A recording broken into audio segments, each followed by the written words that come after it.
Welcome to the EA Sports UFC 5 Gameplay Deep Dive. My name is Marshall Mind, and today we'll be talking about some brand new features designed to deliver a whole new level of MMA authenticity and immersion to the game. We'll look at features like the Real Impact system, new striking animations, doctor stoppages, a brand new exciting submission system, and plenty more. And with that, let's get into it. The first thing I want to talk about today is the Real Impact system, which is essentially a catchphrase for the conglomeration of health events, facial injuries, full body hit reactions, overall authentic damage, and the impact they have on a fight. Unlike previous games where injuries to the athletes were mainly superficial, UFC 5 introduces an innovative impact system that accurately reflects the physical toll the athlete undergoes during a match, which influences both the athlete's condition and the ultimate match results.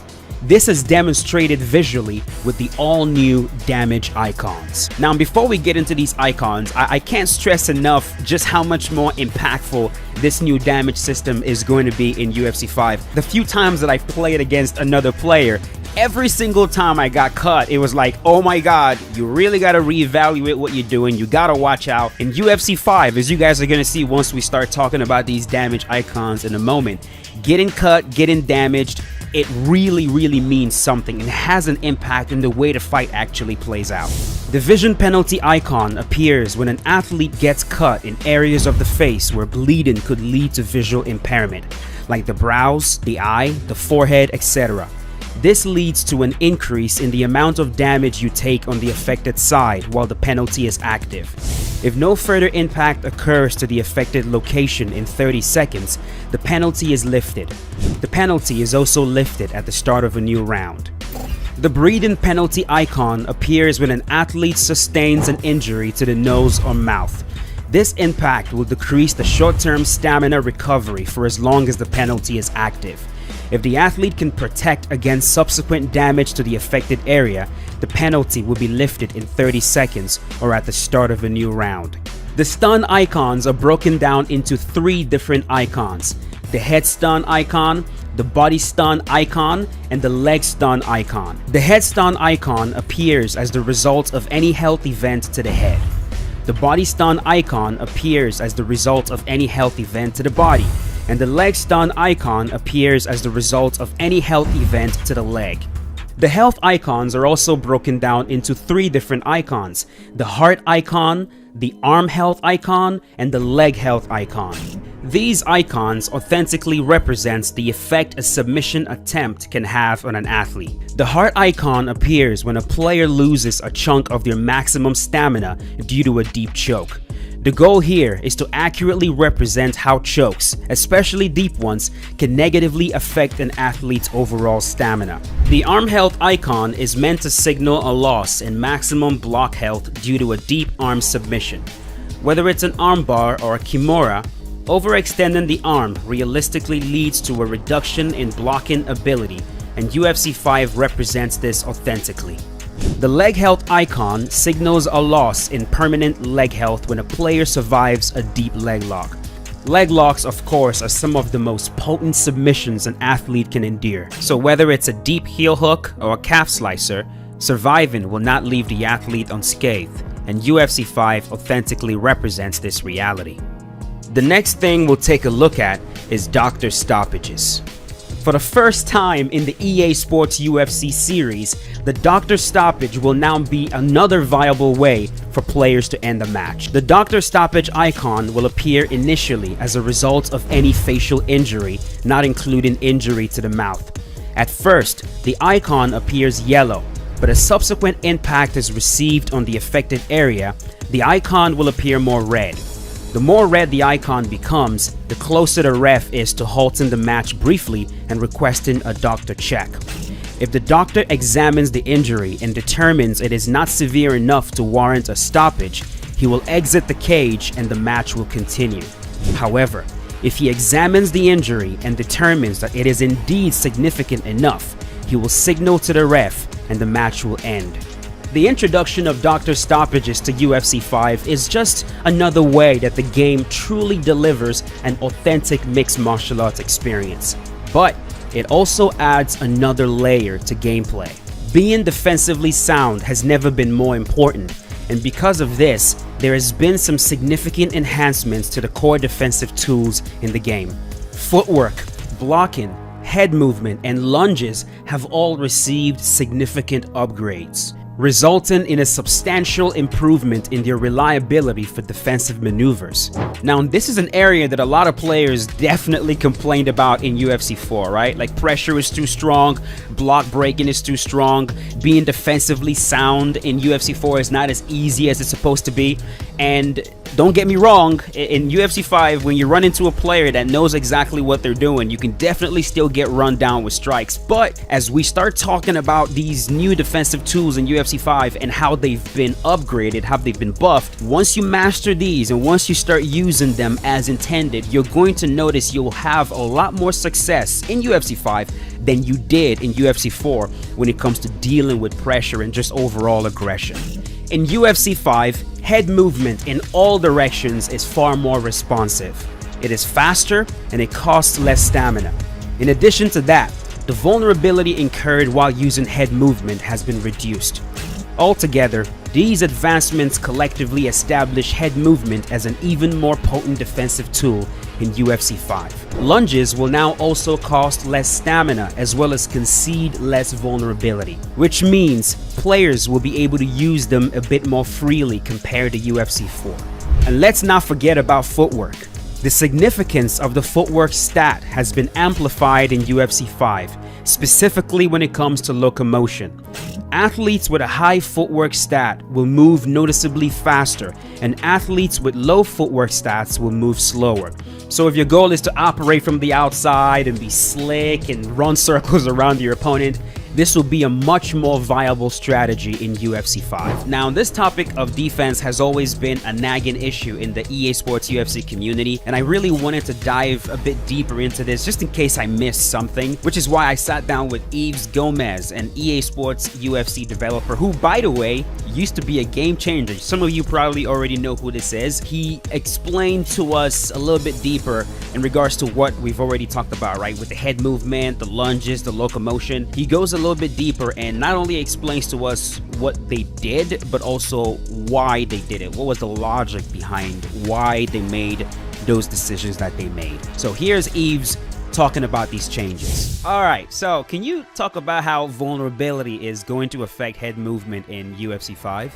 The frames part of it is just the first part, like the first buff, and it was also buffed regarding the stamina cost. It now costs a lot less across the board, and the vulnerability was decreased and the mitigations were increased. We also added mitigation to when you try to dodge sideways against a frontal attack and it still catches you.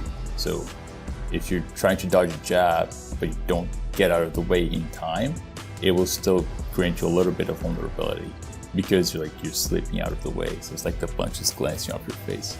All right, so earlier when you said frames, are you saying that fighters with higher head movement stats will now have access to more evasive properties, which will allow them to evade shots a lot easier than, say, UFC 4? Very slightly. It was buffed across the board by 1 frame. The low end is not as low as before, so a fighter with a bad head movement stat won't be as slow. And as the fighters get tired throughout the fight, they don't get chunks of slowness added to them.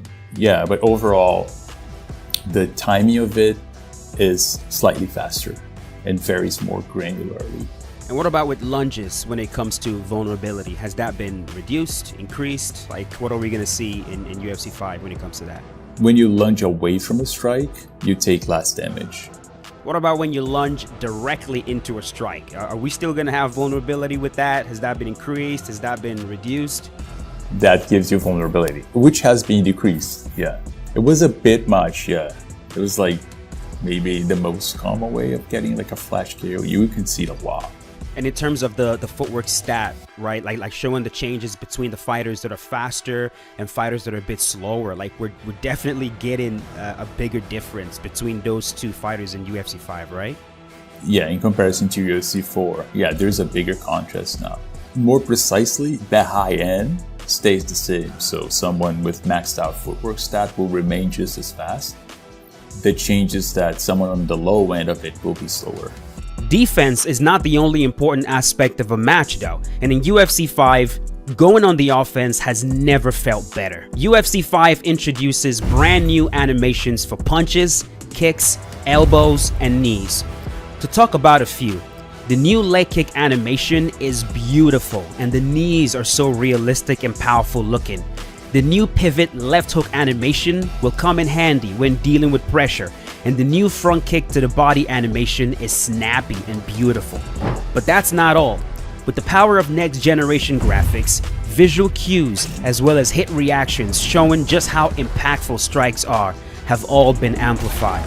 When you throw a strike and it makes impact with the athlete, improved facial deformation sends a ripple through the face and body. UFC 5 has also revamped striking controls to be more dynamic, giving players a lot more control over basic strikes, advanced strikes, as well as combinations. Unlike in UFC 4, where you had to press 2 buttons simultaneously to perform a strike as basic as an uppercut, in UFC 5, it is as simple as holding the right bumper and pressing either square or triangle for the lead and rear uppercuts.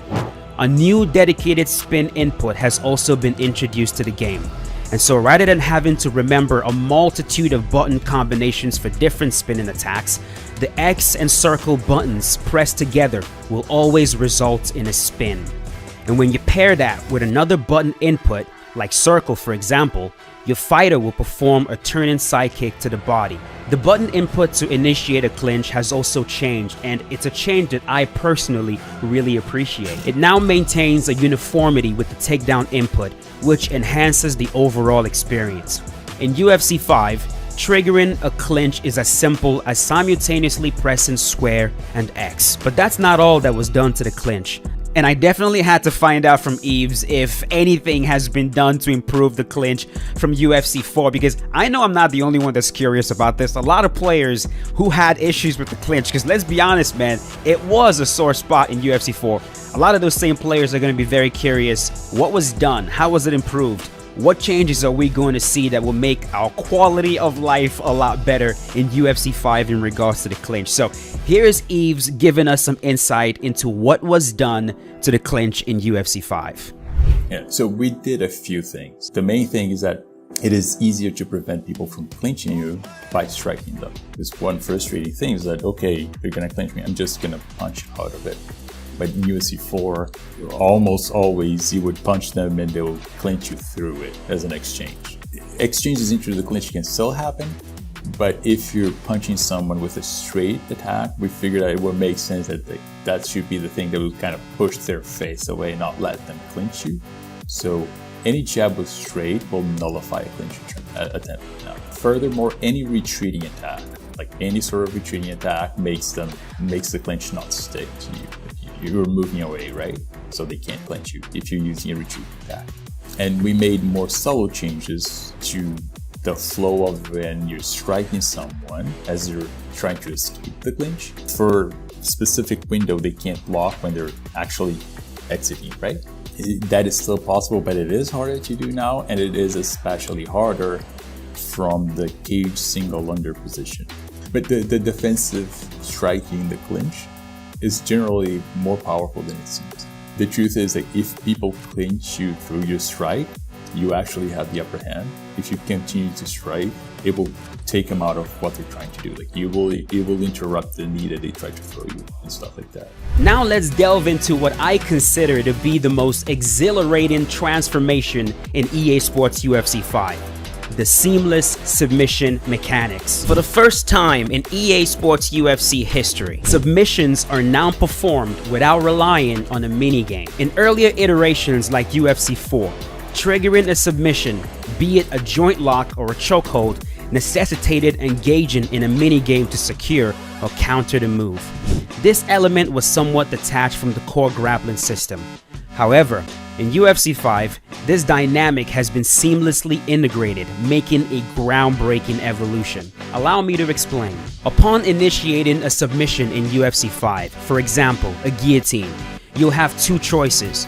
You can choose to force your opponent to submit by crossing both feet behind their back and squeezing, leading to a tap, or you can choose to advance to the mount, a more advantageous position. And although you gave up the submission, you secured another favorable position. As the attacker, the direction of your inputs will always remain the same regardless of the submission. Up to submit, and down to advance to another dominant position. As the player who's defending, the directions of your input will also always remain the same regardless of the submission. Left to escape, and also right to escape. Now, I understand the potential worry that this new submission system could oversimplify submission and make them too easy. Well, rest assured, the team accounted for this concern because in tandem with the regular HUD displaying head, body, and leg health, an additional gauge now shows your submission health. Depending on the strength of the submission, your athlete's submission defense stats, as well as your current stamina level, it might require as many as 3 submission attempts to completely deplete your submission health. And when that happens, the submission is instantaneous. It is important to note that despite this protective measure, one-shot submissions remain plausible in UFC 5. These occurrences are exceptional and typically happens when a player has severely mismanaged their stamina, granting the attacker a substantial stamina advantage upon initiating the submission. When it comes to submissions in UFC 5, stamina is king, so make sure to manage yours. Contextual submissions have also been expanded in UFC 5. If you find yourself in side control and you try to escape to half guard by framing and bridging up, be careful because your opponent could very well counter that with an arm triangle. If you find yourself entangled in a rubber guard and you try to recover the full guard, also be careful because you could find yourself fighting off an armbar. UFC 5 introduces a multitude of contextual submissions that, once mastered, imbue the ground game with a heightened sense of authenticity. Adding to the authenticity of the ground game, the ground and pound system has also been revamped. All new ground and pound animations, from straight punches to hooks, including high impact elbows to the head and body, accurately captures the visceral reality of ground and pound. And unlike past iterations of the game, when you stop the opponent on the ground, the reaction they give you is believable. So we've talked about the brand new submission system, we've talked about contextual submissions, we've talked about the brand new ground and pound, but I'm sure a lot of people still have questions in regards to the core ground game, right? Like, how is it different from UFC 4? What else was done to it in UFC 5? And once again, I sat down with Yves Gomez, and he's going to talk about some changes that might not be immediately noticeable, but they'll still have a major impact in the way the game actually plays on the ground. If you have pretty much a whole round on the ground, your stamina, like your permanent stamina consumption, should be similar to if you have a whole round striking. The ground won't be like a refuge of almost no stamina cost anymore.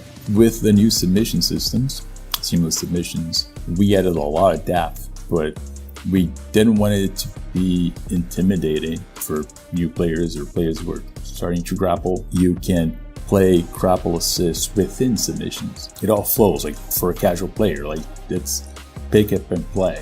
You're not going to play at a high level, but you're not going to get stuck. Now there's no more mini game, and when you're using grapple assist just continues to work as you get into the actual submission. You can use the submission intent to just keep going and finish the opponent. If you're defending, just trying to get up, you can keep just doing that. Or if you're trying to ground and pound, you can escape a submission right into a ground and pound position to punish your opponent for doing it. Do you try to submit you? You can even, as a defender, use the submission intent to counter a submission into one of your own if your fighter can do that. A lot of the fanciest things in this system actually happens a lot. You get to see a lot of cool animations because you're often sort of, especially if you have 2 beginners playing with grapple assist, you're constantly racing. And when you're racing, like, you know that's when you see the coolest stuff, right? We get into an armbar, like immediately, you try to escape, I try to finish, we go into a belly down armbar, you flip, and then end up inside your leg. All of these crazy stuff, the coolest stuff, actually happens a lot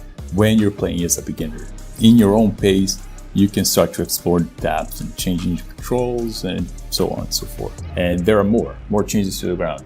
So it was almost impossible to get to back mount and back flat positions. Because when you're doing it, the people could just roll for free and end up back sitting, which is a little less dominant for you. They cannot do that for free anymore. If they have a stamina advantage, they can do that just like in UFC 4. If they don't, they can't.